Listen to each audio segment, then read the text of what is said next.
तो दोस्तों आज हो गई है 25 अगस्त और जो बड़ी खबरें हैं मुख्य समाचार हैं एक एक करके चलेंगे।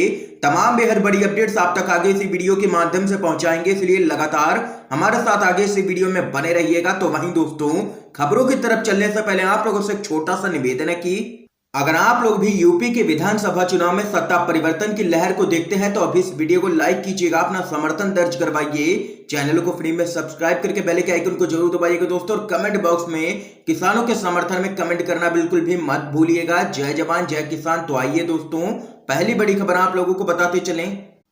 संघ से जुड़े किसान संगठन का मोदी सरकार को अल्टीमेटम, कहा मांगे नहीं मानी तो 8 सितंबर को राष्ट्रव्यापी आंदोलन, मोदी सरकार बैकफुट पर। आप लोगों को दोस्तों बताते चलें, आरएसएस से जुड़े भारतीय किसान संघ ने किसानों के मसले पर केंद्र की नरेंद्र मोदी सरकार को 31 अगस्त तक का समय देते हुए कहा है कि उनकी बात नहीं सुनी गई तो 8 सितंबर को राष्ट्रव्यापी आंदोलन किया जाएगा।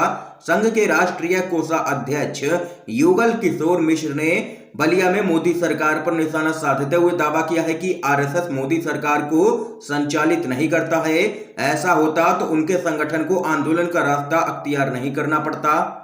उन्होंने कहा है कि केंद्र सरकार किसानों के हितों को लेकर के बिल्कुल भी संजीदा नहीं रही है और मोदी सरकार ने किसानों की बिल्कुल भी नहीं सुनी है और किसान तबाह हो चुके हैं। ये यहाँ पर कहना है आरएसएस से जुड़े संगठन का। देख सकते हैं कि मोदी सरकार के खिलाफ एक तो पहले से ही देश भर के किसान एकजुट नजर आ रहे हैं और वहीं अब आरएसएस से जुड़े किसान संगठन का भी मोदी सरकार को अल्टीमेटम जारी हो चुका है और कहा है कि 8 सितंबर से राष्ट्रव्यापी आंदोलन किया जाएगा अगर मोदी सरकार किसानों की मांगे नहीं मानती है। तो एक और बड़ी खबर जान लेते हैं। राकेश टिकैत के भाई नरेश टिकैत बोले 5 सितंबर को मुजफ्फरनगर में महापंचायत नहीं, किसानों का धर्म युद्ध है। आप लोगों को बताते चलें, केंद्र सरकार के 3 नए कृषि कानूनों के खिलाफ किसानों का आंदोलन लगातार जारी है। भारतीय किसान यूनियन के नेता नरेश टिकैत ने कहा है कि 5 सितंबर को मुजफ्फरनगर में आयोजित पंचायत किसान महापंचायत नहीं बल्कि किसानों का धर्म युद्ध है। केंद्र सरकार के 3 नए कृषि कानूनों के खिलाफ किसानों का आंदोलन शांतिपूर्ण तरीके से लगातार जारी है। भारतीय किसान यूनियन के नेता नरेश टिकैत यहां पर जबरदस्त तरीके से तैयारियां कर रहे हैं 5 सितंबर की किसान महापंचायत को लेकर के। और वहीं आप लोगों को बताते चलें, यहां पर रिपोर्ट के अनुसार खुलासा हुआ है कि लाखों की संख्या में देश भर से किसान यहां पर मुजफ्फरनगर पहुंच सकते हैं और यहां पर योगी सरकार और मोदी सरकार पूरी तरीके से बैकफुट पर है, क्योंकि अब से ठीक लगभग 6 से 7 महीने के बाद यहां पर यूपी के अंदर विधानसभा के चुनाव होने हैं और मोदी सरकार और योगी सरकार की नींद उड़ी हुई है। किसानों ने यहां पर घेर रखा है चौतरफा बीजेपी सरकार को। एक और बड़ी खबर जान लेते हैं। 70 साल में बनी देश की पूंजी बेच रही है मोदी सरकार, सब कुछ अपने मित्रों को देना निजीकरण का असली मकसद है। राहुल गांधी का मोदी सरकार पर जोरदार हमला। मोदी सरकार के महत्वाकांक्षी नेशनल मोनेटाइजेशन पाइपलाइन योजना पर कांग्रेस के नेता राहुल गांधी ने गंभीर सवाल उठाया है। उन्होंने मोदी सरकार पर इस निजीकरण योजना के जरिए देश के संसाधनों को अपने खास लोगों को बेच डालने का आरोप लगाया है। राहुल गांधी ने एक प्रेस कॉन्फ्रेंस बुलाकर के कहा है कि 70 साल में जो भी देश की पूंजी बनी मोदी सरकार उसे बेचने जा रही है। राहुल गांधी ने पीएम मोदी और बीजेपी नेताओं के द्वारा अक्सर दोहराए जाने वाले शब्दों का जिक्र करते हुए कहा है कि बीजेपी का नारा था कि 70 साल में कुछ नहीं हुआ, लेकिन कल वित्त मंत्री ने देश में जो भी 70 वर्षों में बना उसे बेचने का ऐलान किया है। केंद्र सरकार का यह कदम पहले से रोजगार से वंचित किए गए देश के युवाओं के अधिकारों पर एक और हमला है। राहुल गांधी ने आगे कहा है कि मोदी सरकार की यह निजीकरण योजना प्रमुख क्षेत्रों में एकाधिकार पैदा करने के उद्देश्य से है और इससे नौकरियां खत्म हो जाएंगी और 2 से 3 मित्रों को ही यहां पर फायदा होगा। यह जोरदार हमला राहुल गांधी ने मोदी सरकार पर बोला है। लगातार मोदी सरकार निजीकरण करते ही जा रही है और अपने मित्रों को फायदा पहुंचाते जा रही है, जिस पूरे मामले पर कांग्रेस पार्टी और पूरा विपक्ष हमलावर है केंद्र सरकार पर। दोस्तों अगर आप लोग भी खुल करके विरोध करते हैं मोदी सरकार के द्वारा किए जा रहे निजीकरण का तो इस वीडियो को लाइक कीजिएगा, अपना समर्थन दर्ज करवाइए। एक और अपडेट आ रही है सामने। शिवसेना के सांसद विनायक राउत ने पीएम मोदी को लिखा है पत्र, नारायण राणे को केंद्रीय मंत्रिमंडल से बर्खास्त करने की है मांग। आप लोगों को बताते चलें, शिवसेना के सांसद विनायक राउत ने प्रधानमंत्री नरेंद्र मोदी को पत्र लिखकर के केंद्रीय मंत्री नारायण राणे को केंद्रीय मंत्रिमंडल से बर्खास्त करने की मांग की है। राणे के महाराष्ट्र के सीएम उद्धव ठाकरे के खिलाफ यहां पर आपत्तिजनक बयान देने के बाद राउत ने प्रधानमंत्री मोदी को पत्र लेकर के उनको बर्खास्त करने की मांग की है। और वहीं आप लोगों को बताते चले, कोर्ट से यहां पर नारायण राणे को जमानत मिल गई है। पुलिस ने उनको गिरफ्तार किया था। एक और बड़ी खबर आप लोगों को बताते चले, अयोध्या भूमि खरीद मामला पहुंचा कोर्ट में। ट्रस्ट के महामंत्री चंपत राय समेत 10 के खिलाफ अर्जी पर रिपोर्ट तलब। आप लोगों को बताते चले, अयोध्या में राम मंदिर के लिए हो रही जमीन की खरीद का मामला अदालत पहुंच गया है। आम आदमी पार्टी के राज्यसभा सांसद संजय सिंह ने राम जन्मभूमि मंदिर निर्माण के लिए भूमि की खरीद फरोख्त व धोखाधड़ी के सहारे धन हड़पने, दान से प्राप्त धन के दुरुपयोग के मामले में मुख्य न्यायिक मजिस्ट्रेट की अदालत में मुकदमा दर्ज करने के लिए प्रार्थना पत्र प्रस्तुत किया है। और इसमें अयोध्या श्री राम जन्मभूमि तीर्थ क्षेत्र ट्रस्ट के महामंत्री चंपत राय, नगर निगम के महापौर ऋषिकेश उपाध्याय के अलावा कई लोगों के खिलाफ मुकदमा दर्ज किए जाने की यहां पर मांग की गई है।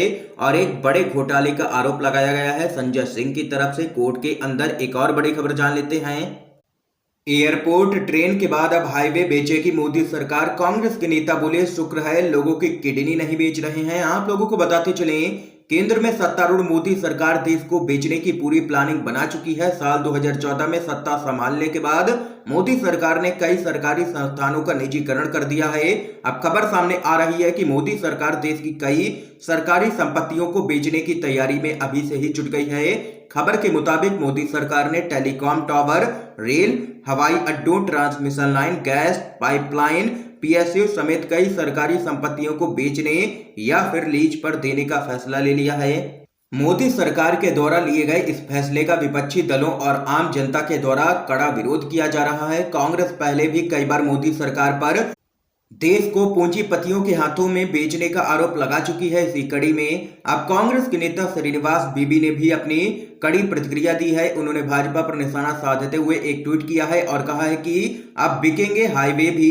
शुक्र है सरकार की नजर आम जनता की किडनी तक अभी नहीं पहुंची है, नहीं तो वो भी बेच डालेंगे ये हुक्मरान। ये यहाँ पर श्रीनिवास बीबी ने घेरा है केंद्र सरकार को लगातार किए जा रहे निजीकरण के मुद्दे पर। एक और बड़ी खबर आप लोगों को बताते चलें, शुभेंदु अधिकारी पर गिरी है गाज। कांथी सहकारी बैंक के अध्यक्ष पद से हटाए गए, लगा है झटका। पश्चिम बंगाल विधानसभा चुनाव के बाद से ही ममता बनर्जी और उनके पूर्व साथी और वर्तमान में बीजेपी के विधायक और विधानसभा में नेता प्रतिपक्ष शुभेंदु अधिकारी के बीच में टकराव लगातार जारी है।